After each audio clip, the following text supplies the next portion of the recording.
Yo, we truth seekers, real, raw. Yo, we truth seekers. Yo, I know this life is a fight, but I'm following Jesus the light. Real, raw. Yo, we truth seekers. Who decides what days get themes? Like I know every day has like some sort of theme. We're just like, you know what? I'm gonna make this National Grass Cutting Day or something. Like, people are like, did you know that today was National Boyfriend's Day? Like, Yeah, every who day is decided that? National something day now. Who decided that was the national day for that? Like, someone was like, you know what? I'm just gonna declare this a national day. Is there an office that decides that, like the office of their day declaration? 'Cause I'm gonna come up with a few that I want to declare. I declare. I'll come up with a few. We'll find out what days are missing and just make them up. That's fun. Like National Blow in Someone's Ear Day. Make sure you do it. Yep. Go up to someone without them knowing. It's gotta be a stranger. Yep. It doesn't mean anything if it's not a stranger.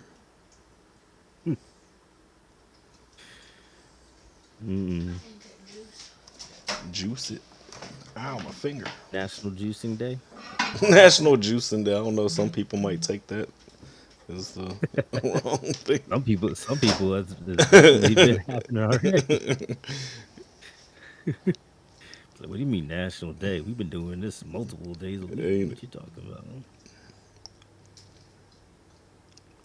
What am I doing? Oh, I need to change the stream title and then we can get into some videos if you want. What's been going on though? Everybody feeling better?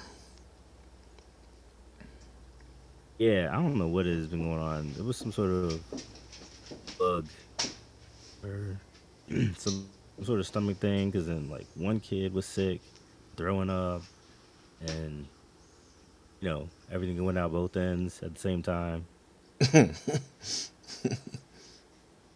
the other kid had it, and then I thought I was gonna escape it because I had a trip to go on for work, and got it right as I was going on that trip, so I couldn't even enjoy the work trip. Had to be like every few minutes, be like, I'll just make sure that there's a bathroom nearby. Yeah. Like, I'm just gonna run to the bathroom real quick. Oh, you've been going to the bathroom a lot. Yeah.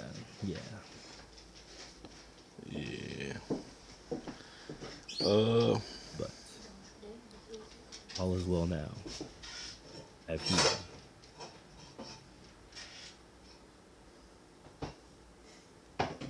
All right. I think finally everything is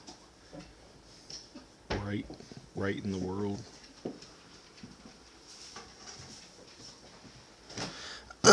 All right. What am I doing with my life? Okay. We're here.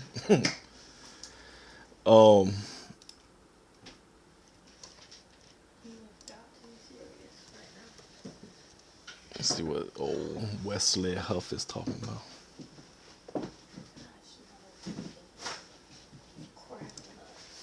I can did you want to watch it through the stream or I can share my screen in here? Either way is fine. I can you can share your screen. All right. Sharing is caring. Wait, which one is? Unless it's sickness. What's screen one? All right, I think this is screen one. Think we're gonna find out. Yeah. All right, we're good. Let's see what they're talking about here. Hey, Huffster. All right, Huff yeah, man. you can see it, right? Mm-hmm.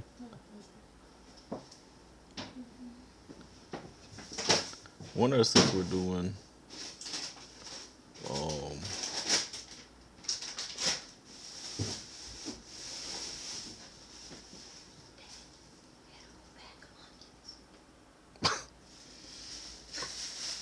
We could do, he explains the Holy Trinity more clearly.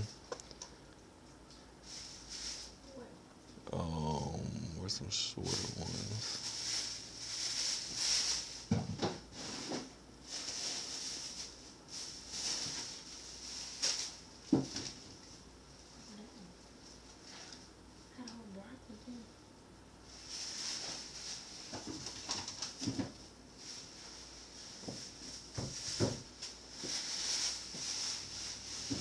Ooh, biblically accurate angels, Book of Enoch, and the Ethiopian Bible.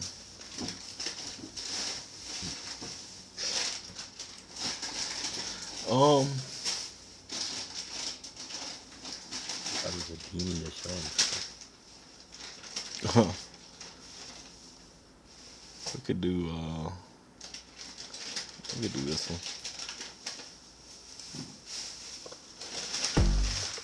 The future of your business is here. With Wix, you get advanced AI capabilities. And that the Father sends the Son, and that the Father sends the Son, and the Son goes willingly of his own accord, and he dies in our place through Aryan myself. The most father that for the idea built quite a watch it.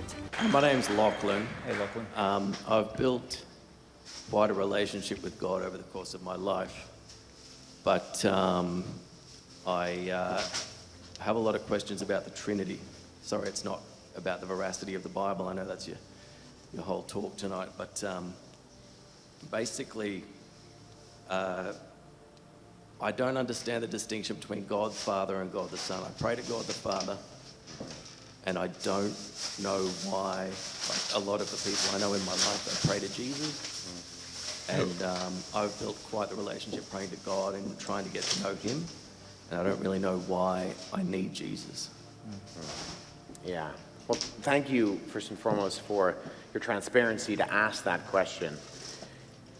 I think there's a level that we can all relate to what you just said, in the sense that there are aspects of who God is that we will never truly grasp. And thank goodness that our salvation is not based on a theological exam.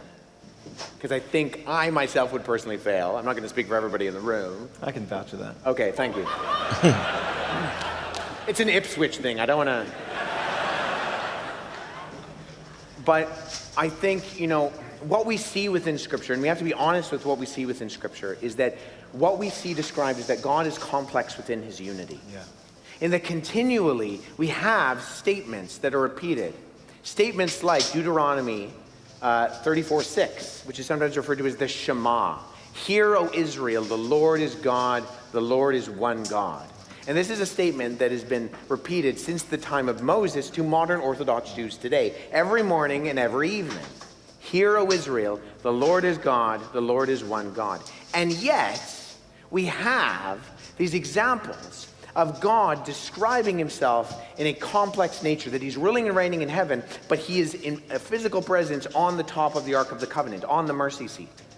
And we have stories like we see in Genesis chapter 18, where two angels and one individual identified as Yahweh, as the God of the Bible, shows up to Abraham's tent, and they dialogue with Abraham about what's going to transpire at Sodom and Gomorrah. The two angels leave to go deal with Abraham's relatives in Sodom and Gomorrah, and then the extended conversation between Abraham and God eventually has God leaving in some sort of physical form. And then it has this very interesting passage in Genesis 19 where it says, and then Yahweh in heaven rained fire and brimstone from Yahweh on earth. What? There's only one God. There isn't two Yahwehs. So what's going on? I would posit that if God was fully comprehensible, if you could understand all the intricacies of who God is within both his being and his character, it's probably a God that you made up. That as we are complex, God is even infinitely more complex. And there is an aspect that theologians talk about in what's sometimes described as understanding and comprehending, in that I can understand when the Bible talks about eternity as a long period of time in my kind of finite thinking. But what does time without end mean? I can't comprehend that. I can't wrap my head around that. But what do we see communicated to about who God is that the Father is described as Yahweh God in his honors, attributes, his names, his deeds, and he's given the seat of the Almighty. Jesus is described and given the honors, the attributes, the names, the deeds, and the seat of the Almighty. And the Spirit is given the honors, the attributes, the names, the deeds, and the seat of the Almighty. It spells out HANDS, by the way. It's an acronym. I did that so you could remember it. I didn't come up with that. Two brilliant scholars named Rob Bowman and Ed Komachowski came up with that in a book that you're all going to read after this called The Incarnate Christ and His Critics. But what we get from that is that we see this happening, the Father, the Son, and the Spirit all being described with those qualities of Yahweh. And so we say, okay, there's one being of God. Being describes what you are. But there are three persons. Person describes who you are. This chair has being, right? It exists. I didn't walk over and say, excuse me, Mr. Chair, can I sit on you? Do you mind that? Right? Because it doesn't have personhood. But it has being. Don't believe me, I'll throw it at you and you can find out. And yet, preacher. Yeah, right. And yet, Dan is a being. He's a human being. But he is also a person. Amen. He's Dan Patterson, right? He is one in being and one in person. And as the creator of us as human beings who inhabit a personhood, I would posit that even in our finite understanding that we cannot truly comprehend, that the God of creation, I think it would merit that he is more complex than that. And even in all the things that we cannot and do not understand about the God of the Bible, we still can come to this text and say, what I see here is describing something that maybe I don't fully understand, but that I can submit myself to humbly in saying, I don't understand all the details, but what I do see is something that is wonderful and that is beautiful, and that the Father sends the Son, and the Son goes willingly of his own accord, and he dies in our place through the power of the Spirit in order to give us life. That the message of the gospel and salvation is inherently Trinitarian, is the three operating co-equally and co-eternally in a set of living, loving relationships. And even if I don't understand how that parses out in every way, I can submit myself to it because I believe that this is true. In my opinion, Wes Huff's explanation of the Trinity, answering the question about the relationship between the Father, the Son, and the Holy Spirit, is the most straightforward and easy to understand I've ever heard. He uses clear Bible examples, simple comparisons, and thoughtful explanations. Truly an artist in how he communicates it. Our Gospels were written many years after Paul's letters. Given this, how can we be sure that Paul's theology and interpretation of Jesus did not influence the stories of Jesus that were passed down orally over many decades? Yeah, great question. So I think we can unanimously say that that is a reality. Paul is our earliest source material for who Jesus is in terms of descriptions of this character, this itinerant rabbi named Jesus of Nazareth. And it's then after that we see the oral tradition, what's sometimes referred to as the kerygma, and that's just a word that means the oral tradition that's floating around within the early Jesus community that is eventually written down by these four individuals, Matthew, Mark, Luke, and John. What I think we can say is that, Paul's letters range in their dates, and what we see within those is testified to in both the angles of what Paul is doing and how he's communicating to these early Christian communities that then mirror the person and identity of who Jesus is. I don't think they're in competition with one another. I think they fill in the beauty of the complex picture of what we see within who Jesus is. Now, some people argue that, why did it take them so long to write these things down? And we ask that today because we live in a hyper-literate culture. But the ancient world was not as literate as we are today. And in fact, memorization and rearticulation of stories and facts was the norm back then. Writing was incredibly expensive and incredibly arduous and took a lot of time, and very few people could do it really well. When Luke says that he's undertaking to write an orderly account, I think what he's saying there is that some people have attempted and they've written a not very orderly account in the past. And interestingly enough, if we assume that something like the Gospel of Mark comes before Luke, if you learn Greek and you start with something that's very simple, like the Gospel of Mark, you find that it is not very orderly in the way that it's written. Lots of and thens. Lots of and thens. Yeah. It's like my son who tells me stories. Daddy, and then I went to the park, and then I came home, and then I ate a pizza, and then and then. This is called parataxis. And so we see that. And I think Luke, who is a doctor, who is educated, who has a literacy level within the language of Greek, looks at Mark and he says, okay, that's great. That story is true. It's not written as well as I think I could do. And that's not to say that he's trying to improve upon the message. He's writing down for this individual Theophilus an orderly account so that he can communicate from the eyewitness testimony, maybe things that are not included in some of these previous Gospels. So I don't think, although none of these documents are given dates internally, that is a problem with their ability to communicate early eyewitness testimony. And we can source that from things like we talked about tonight, from the location information that's located within the actual documents, from unnecessary details, from undesigned coincidences. All of these scream early eyewitness testimony. And then Paul, although he's writing before the Gospels in some instances, he is likewise giving the level of credibility to what we see within the time frame and descriptions of the biographical accounts of Jesus. Wes Huff answers deep questions about Christianity with clarity. Spirit are one to understand. He also... What you think on that one?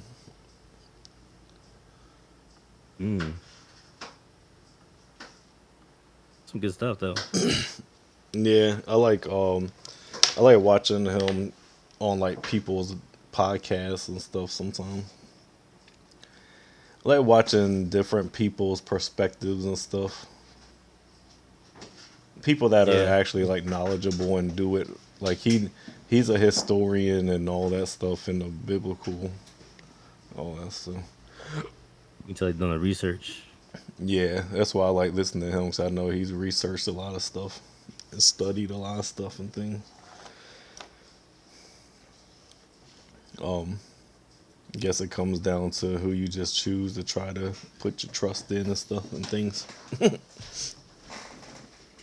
Yeah, but I also like I think and something that I always say, especially the older that I get and the more that I study scriptures and everything, it's like, why I for me personally, I don't understand why people want to know or want to understand God so much.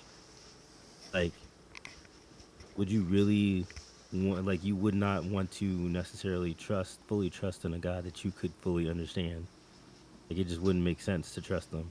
It's like going to a doctor and you knowing everything that he knows. It's like, okay, why am I here?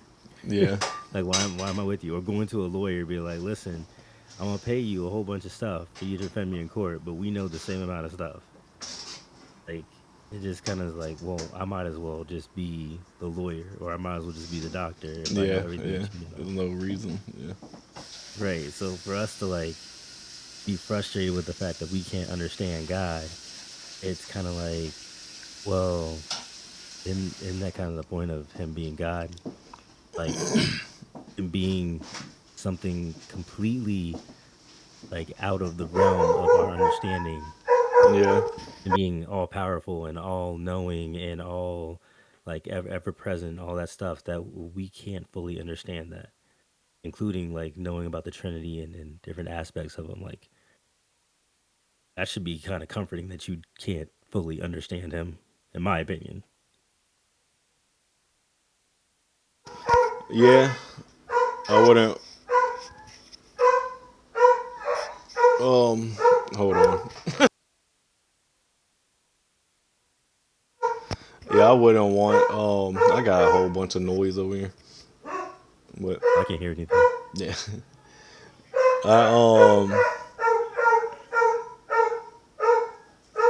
I can't think. Oh, man, dog just keeps barking.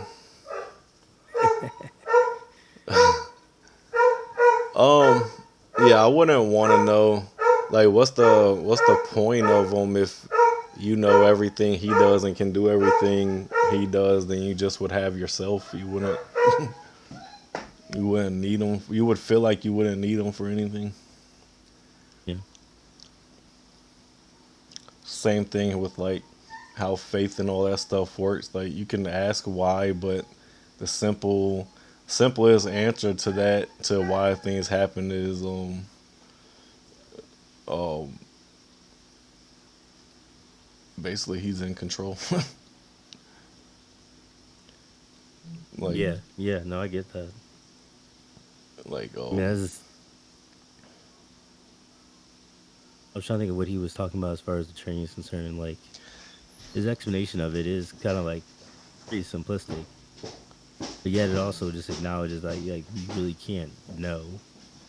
Um, like you do have God the Father, you have God the Son. Like God didn't come to Earth um just to die for us. Jesus did. Yet they are one and the same. It's like it's hard to kind of comprehend sometimes, but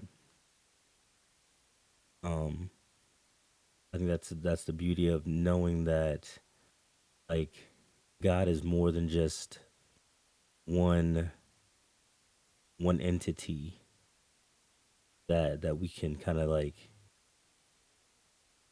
describe or define. Like he is very complex, but yet still like still one. yeah, And I think like that kind of like gets me too, cause like the one God aspect, we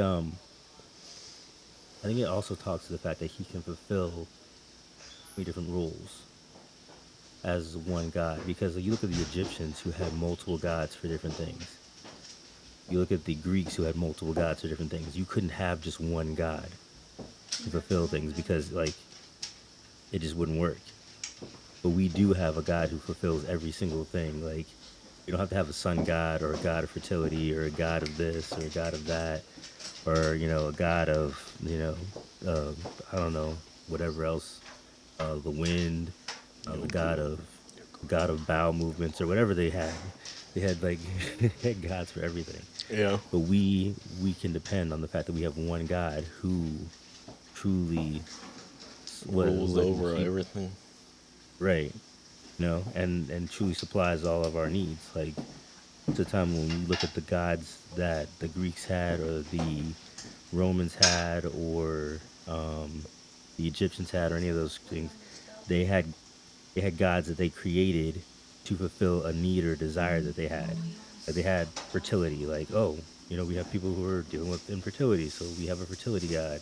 We have, crops, so we have a god of this. Yeah, Like so, yeah, yeah, and I think that even today we can fully say that we try to create gods out of the things that we feel that we need. Like um we need validation in relationships. So we have um whatever, we have sexual needs, so we fill with a god of porn or whatever like that, or we have financial needs, so we fill with a god of money. And like yeah. we tend to do that. So the fact that we have a God who is so complex that he completes everything that we need, and even what we don't need or don't know that we need, um, that's a big thing. Yeah, yeah. Let's see. Uh, let's see what else.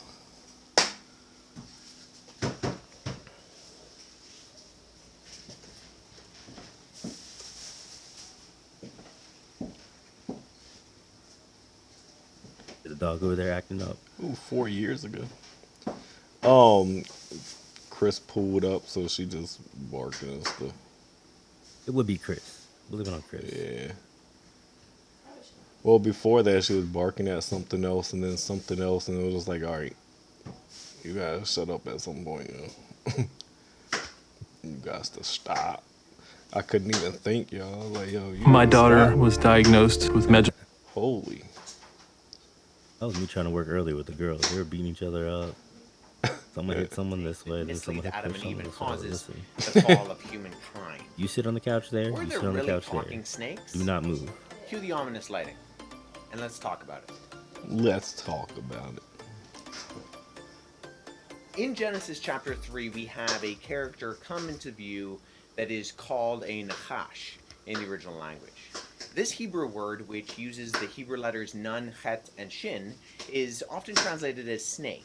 However, with the vowels of the verb, means deception and divination, and with the vowels of an adjective, actually means shining. Some scholars have pointed out that this word used in Genesis may be somewhat of a triple entendre, and that in all three concepts They are write actually bars. So used. I met this one guy at an event this week. We exchanged numbers. He does music and stuff like that. And then the next morning, I got a text from that number saying, "Hey, boo, how you doing?" Obviously, he meant that for his wife. But I Always didn't say coming at anything. you. You better watch out. I didn't say anything. He just responded. He was like, "Sorry, I'm so sorry." I text. So fun. He's like, I didn't do Isn't that funny? Some dude like you just met, you text them, "Hey boo." Been like, "Yo, we just bet, but if you Ain't really it? was feeling that way, Moving fast. For this creature. This serpentine being holds deceptive knowledge You had and breakfast yet. is being referred as shining is a common theme That's throughout funny. supernatural beings in the Bible and other ancient Near Eastern literature. For example, the name I'd have Lucifer met some, taken I'd from met some Isaiah good chapter music 14 is people, not a so I'd put them name in as contact much too. as it's a Like transliteration to of do the like Latin. live music and live bands and stuff like that. And this one dude works in with a music group out of Chicago too. Yeah. I forgot to share my screen, so you can watch to be a part of it. I know.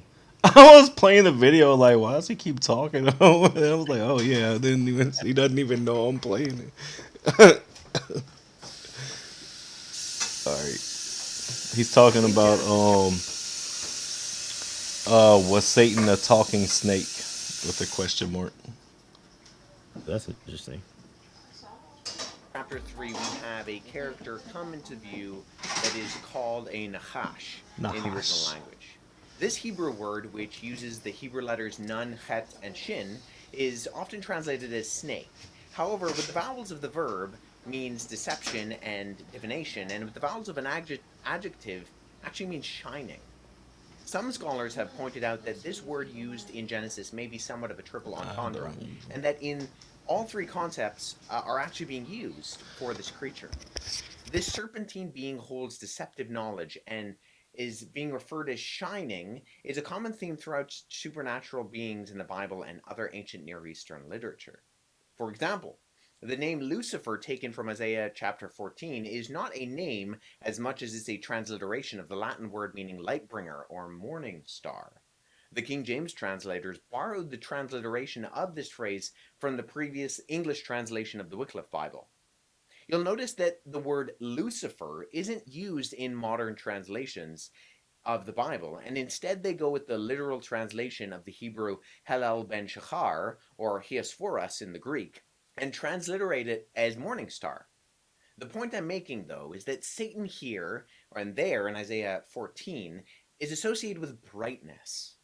In both Daniel 10:6 and Ezekiel 1:7, the supernatural beings are said to shine like polished brass. And in Isaiah chapter 6, in his temple throne vision, we see winged creatures called seraphim.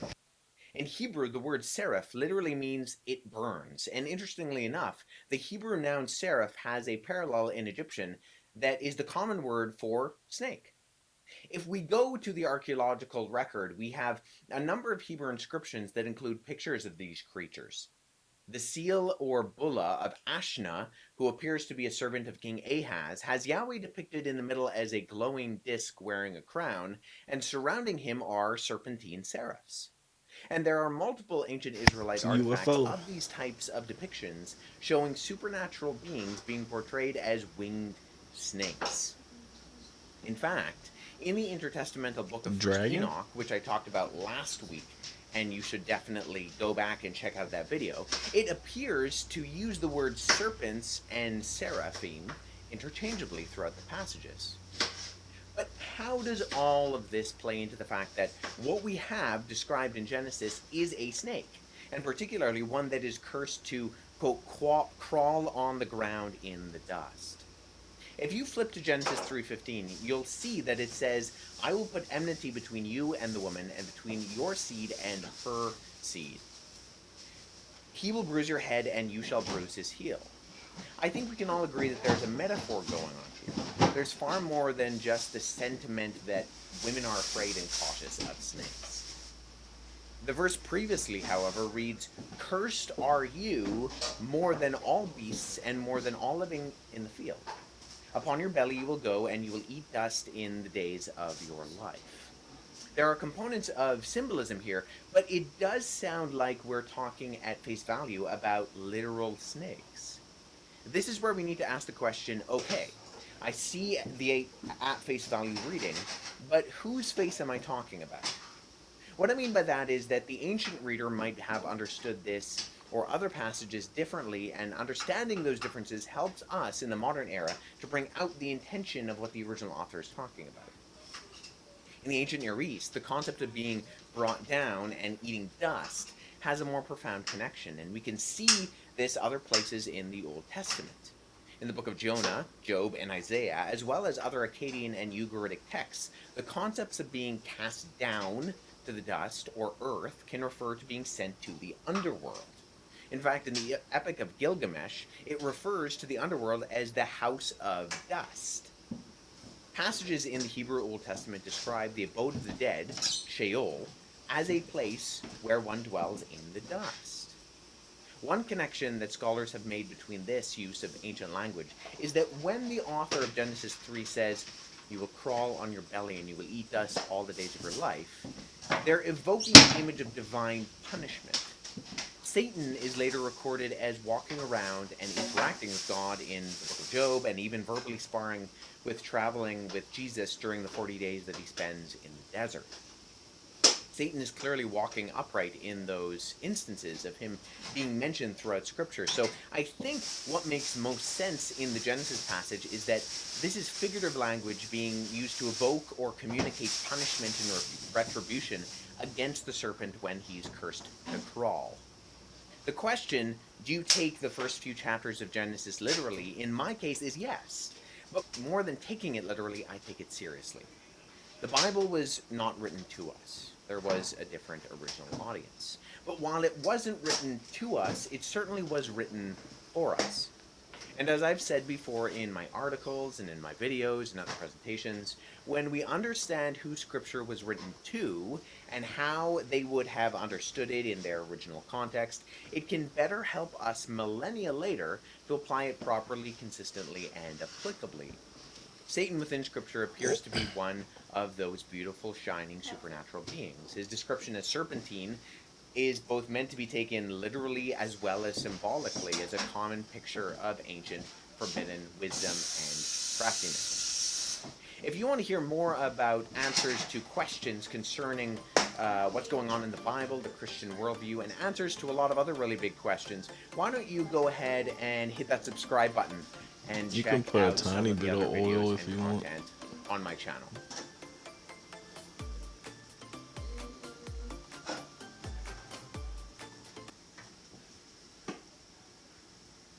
I think it's interesting, like, looking at that aspect. I know we haven't actually gone through our part of Genesis, but, like, the fact that there was no, I guess, previously no enmity between the snake or the serpent and the woman.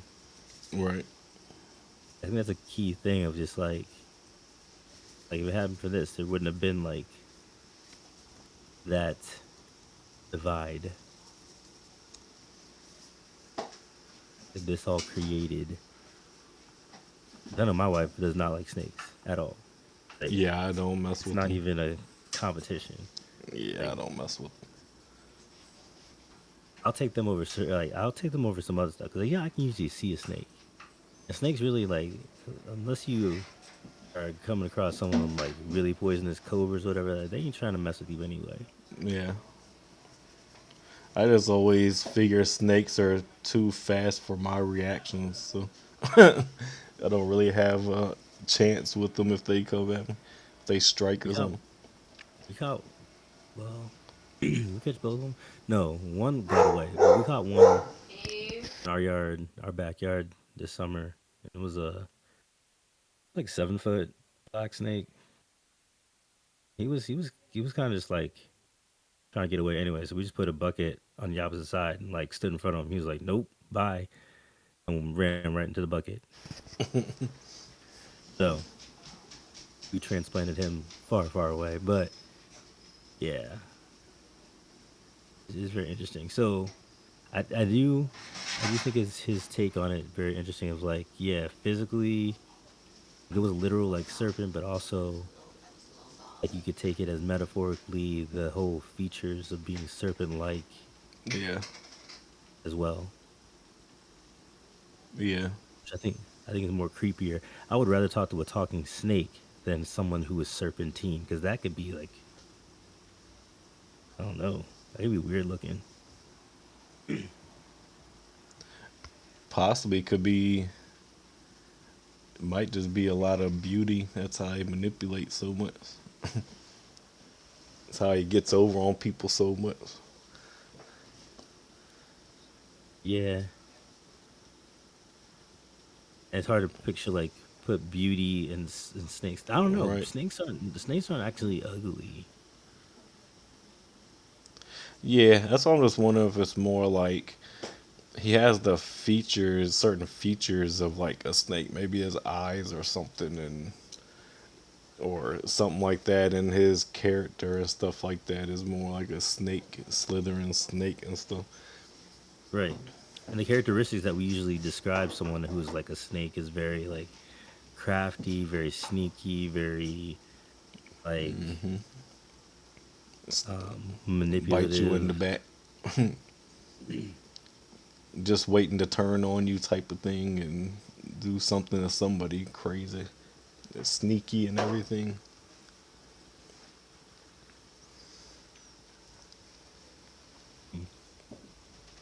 Which the snakes that we do have, the only reason we have them is because of the fall. Like they were completely different. Not completely different, but for the most part, they were different. That's why they're on their stomach. That's why they crawl on the Yeah. stomachs. Like, shoot, imagine Imagine. red legs. I was about to say the same thing. Snakes walking around. I guess lizards are a little like that.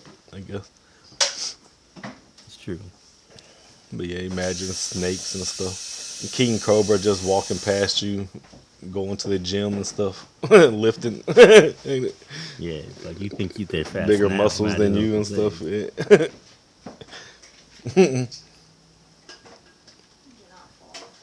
Yeah, that does.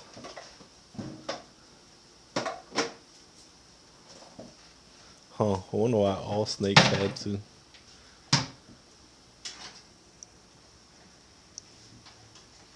Yeah, 'cause we have different types of snakes too. I wonder exactly like yeah, I don't think like we could really understand how he looked or how he would have approached Eve because again, everything was very perfect and there was no need for there to be like some sort of like uneasiness around a snake. Yeah. It's that. That's why I'm thinking maybe it describes more of like the tongue, like his tongue and stuff. Like he's slithering, like with word. He's good. He's good with words. He knows how to convince people. He's sneaky with his words are sneaky and stuff. You know what I mean? Like, I mean that would make sense because what manipulation is his top thing. So to manipulate, you gotta be good with words, and you gotta be sneaky with your words and stuff, and how you say things. Because whether people know it or not, or pay attention, even if it's subconsciously, when I feel like when your brain hears certain words said in a certain way in certain tones, it automatically triggers certain behaviors in your emotions and stuff. So if you know how to use wordplay and tone of voice and timing, look at these regular people that convince all these people to kill themselves in some cult and stuff. It was just another human being just knew how to talk to people, knew how to speak in ways to influence and stuff. So Right, right. if Satan's the top manipulator and top person like that, maybe it was a lot of it was describing how he speaks like a snake, slithering, sneaky. Yeah, I mean, just think of like flirtation. Even just Yeah. like the simple task of flirtation, the way Hmm. like someone when you're truly have someone flirting with you, or flirting with someone, like there's a different tone you take, or a different like A lot of like temptation in it emphasis and all and that stuff. stuff like that. Or even when you're trying to sell someone or something, Hmm. or even like just like in general, there's like I talk to some of the people at work and like the like on phones and stuff like that. Like you have your phone voice Hmm. versus like your regular voice. Like I was talking to someone the other day. They were like, I met someone who had previously like been talking on the phone. They're like, can you like you sound different? She's like, that's my professional voice. Yeah. When I'm off Professional work, what? when I am off work, it is totally different, And it's on. right? But yeah, like, and It's I think my. that's the power of the tongue, like in the That reminds me spirit of Satan. of the person from the hood that gets like a nice job. So when they're at work, they're all talking proper. As soon as they're out there and talking, they're saying slang and everything. Like Right? you gotta know when to be what. Switch it on, and Satan knows how to switch it on. Yeah. So I mean, that's to me, I think a lot of it is like the character and things like that. Don't really know what he. I don't necessarily believe he was like look physically like a snake, but I think the characters and all. Well, I can't say I don't think he does. He probably does some have the characters and stuff, but I don't know. All that stuff would just be guesses for anybody living on the world today. That type of thing. Certain things we're just not going to fully know because he didn't tell us for reasons, I guess. Yeah, It wasn't more important us knowing what he looked like, knowing how he works and how he manipulates is more important for us to know that than what he looked like. right. Because we Like got to what? fight Yeah, his system, not his appearance. Like right. Exactly.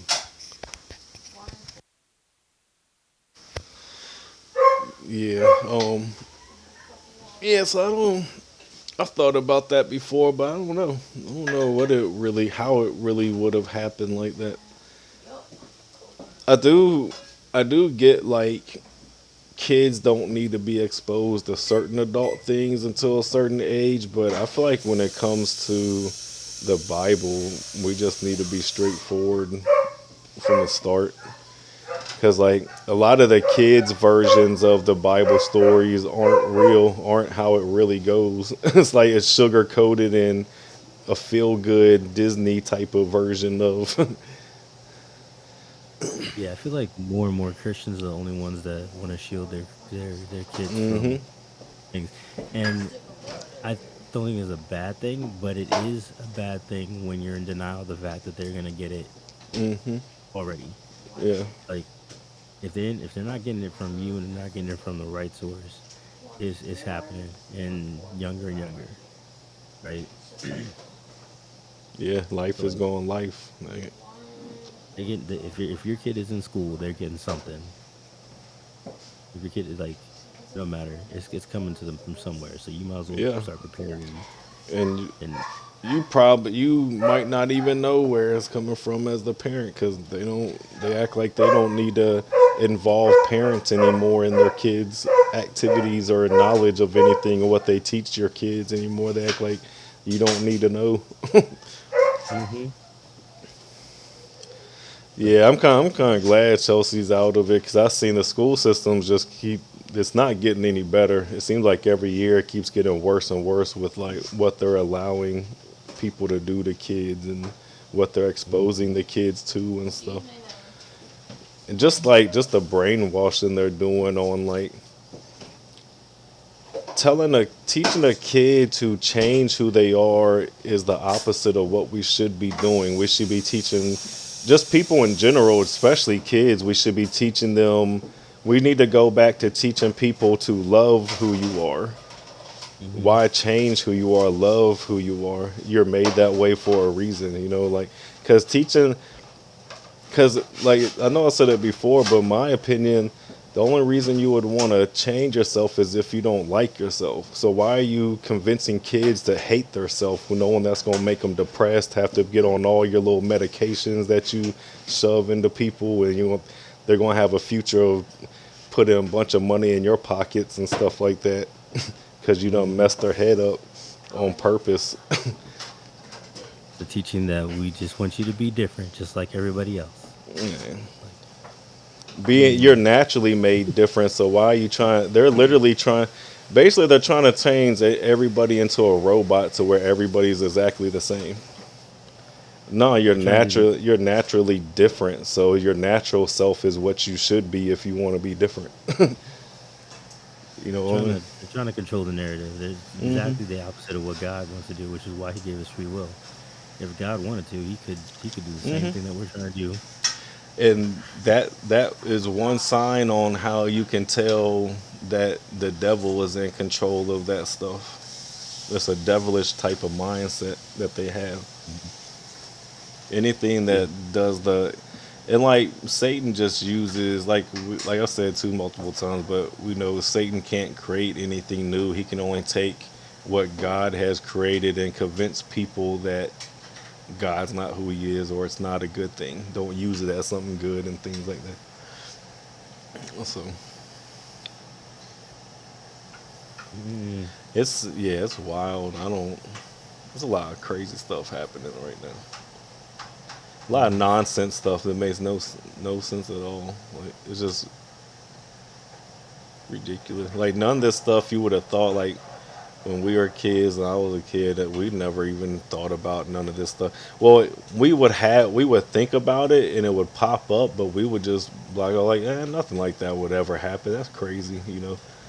We don't need security at the schools. We don't need this and that. That's crazy. Like when we seen the high schools in the movies that had they put the metal detectors at the entrances and all that. Like, yeah, this is a tough area. Like that's just for the movies because it's hard. It's like, nope, that's realities now. You know? Like it's even worse than what they showed us. Yeah, we couldn't have made that up. It's worse than what we thought it was going to be. But I will say, one of the things I grew up with that I think is we're at the point of it's here now, or it's like right around the corner. I'm not sure if your generation or younger had it or not, but like the whole NWO New World Order thing that people always talked about in the 90s and early 2000s. Check the inside of it. Yeah, it looks alright. I think that's what's going on. Like, because there's a certain group of people out here that are paying these people and controlling these narratives to push certain agendas and stuff that they want to happen. And I think it's the people it's the New World Order thing starting to come into play, or it's already been here and they're just starting to get exposed type of thing. Yeah, I think as we become more advanced, that becomes more advanced too. Like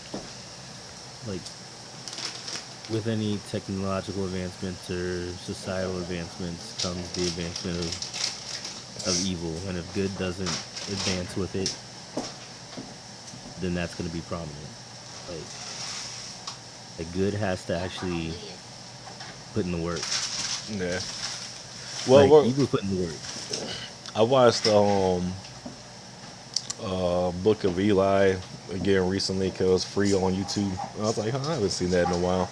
But it reminded me and made me think about like the times we're in right now where Christians and people getting executed, and and that whole thing was all about him of, well, the devil and people out there were all trying to get rid of the Bible, so so nobody would have evidence or teachings of God in the future or whatever after.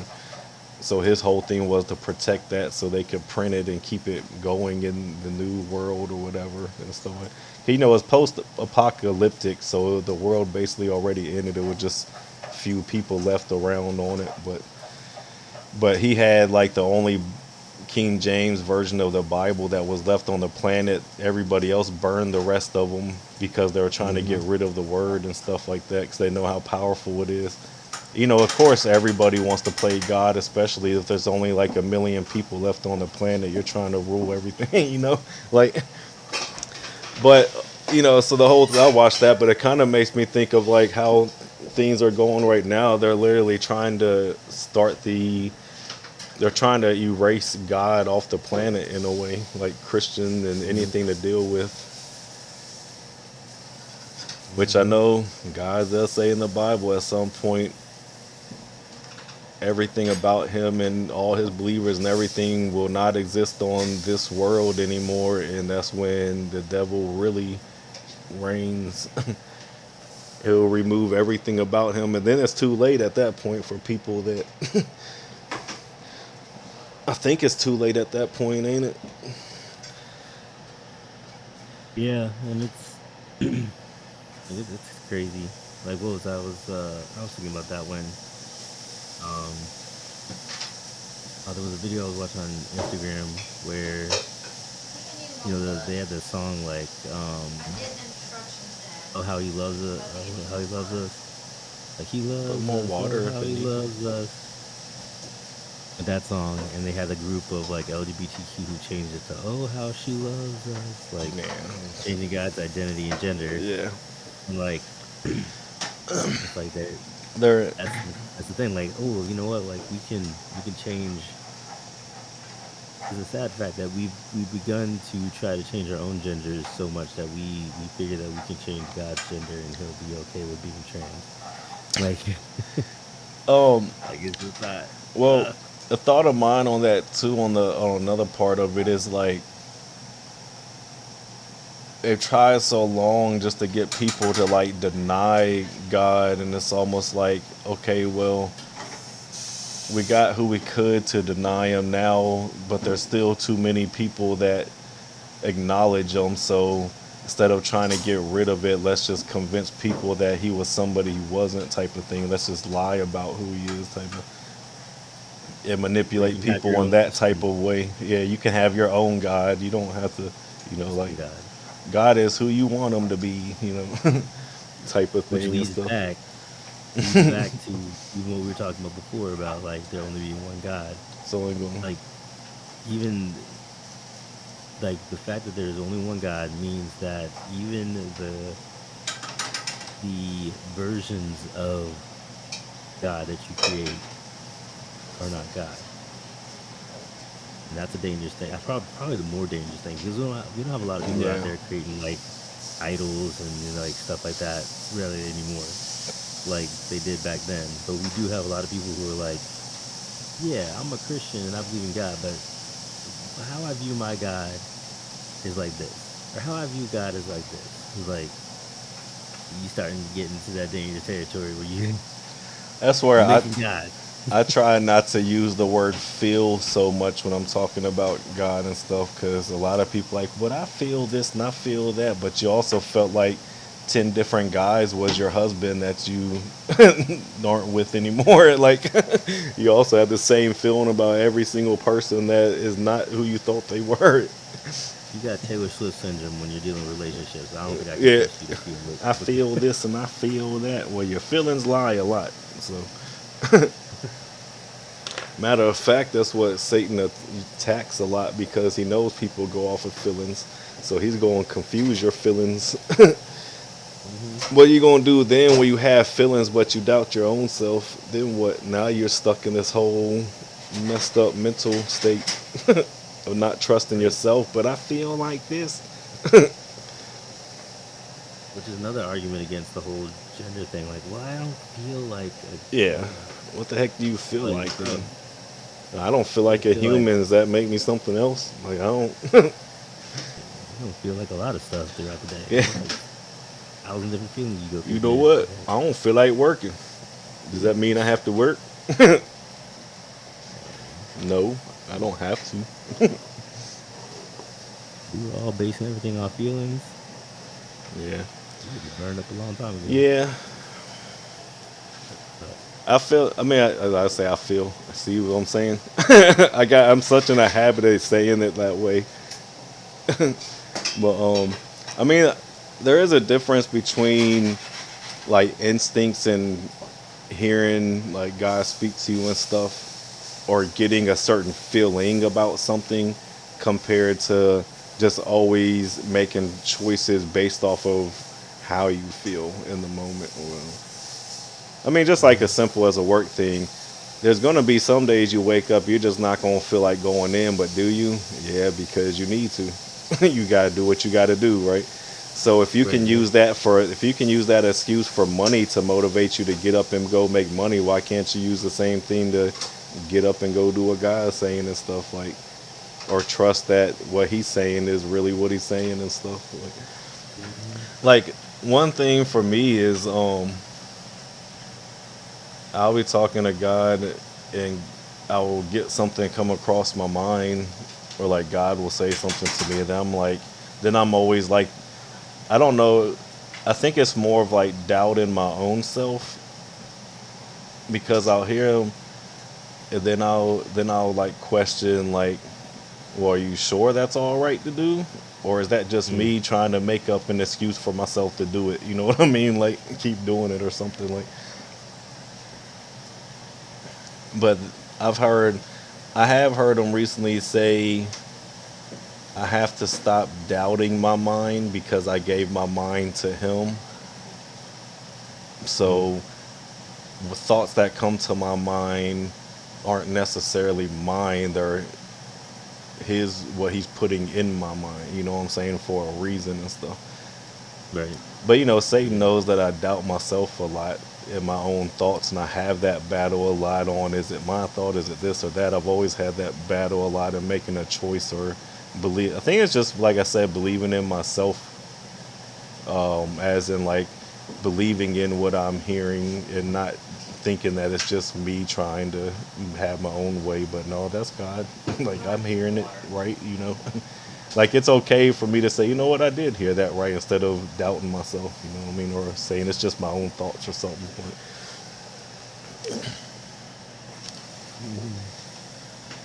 Then that type of rotation will also can get you stuck in a place where you don't do anything and don't move at all because you're too scared to go one way or the other because you just want to do right, you know what I'm saying? But that mentality is wrong too, though, because you gotta move some way or the other, and he will make sure that you get to the right spot somehow. Right. Some way or another you will. But so, you know, me a lot, Satan uses that whole tactic with me on where he'll convince me to make myself just stand still because I'll start doubting what I'm hearing, or he'll convince me and throw in there, oh, that's just your head. You know, God wouldn't say that. You know how he works. Like, so then I'll just sit here and think on a decision instead of making one and start planning or start strategizing with him on how to make it happen, or what's the next, you know, step or strategy. I'm sitting there still stuck on, should I even start it or not? You know, type of thing. So people, don't try not to get yourself stuck in that. And if you do feel stuck in it, more than likely it's the devil convincing you to stay in it. So if you do feel like you're stuck in a circle, though, in a cycle like that, the only way to break it is to make a different choice somewhere in there. Right. Instead of keep going right, go left at some point. Break the circle, you know what I mean? Break the circle, go a different direction at some point and see what happens, you know? Yeah, that's true. Because it's like, unless you break it, I know it's not easy. Because it gets comfortable sometimes. Even if it's even if you know it's wrong, sometimes it gets comfortable just going in that circle. Which is why people stay in abusive relationships. Yeah. or abusive jobs or whatever. Like abuse is painful, but it's also comfortable. Yeah, yeah. Yep. Devil knows that. Believe in yourself more. A lot of people that come from, well, God uses a lot of people that have been through some tough situations in life and choose him because he knows he can trust them. Like it's like the person who hasn't really experienced life. You don't know, like, once they experience this, are they gonna go pick that over me, or are they gonna say screw me because they want that old, like, God knows that, hey, I'm going to pick this person and they chose me, and they've already been through so much that they know what they want. You know what I mean? Like, they're at the place where they know what they want, and they know what they don't want anymore, and they want God now. But they've already been through enough to be able to know that. You get what I'm saying? Doesn't mean there's no stumbling, no turning away, but that's why God picks people who have been through things, because they choose him. They already, get what I'm saying? Like, they already been through it, so they're not gonna, they've been tempted and been through all that stuff and chose the temptation and lived through it and everything, to know that, okay, the temptation is nonsense, I'd rather have God. So, like, I think that's why God picks people that, like I said, were either been through kind of like crazy things, or were doing wild things like killing people and stuff like that. He picks certain ones like that because they know how to get the job done, and then they chose him at the end of the day, not the evil, like, Right. you get what I'm saying though. Yeah.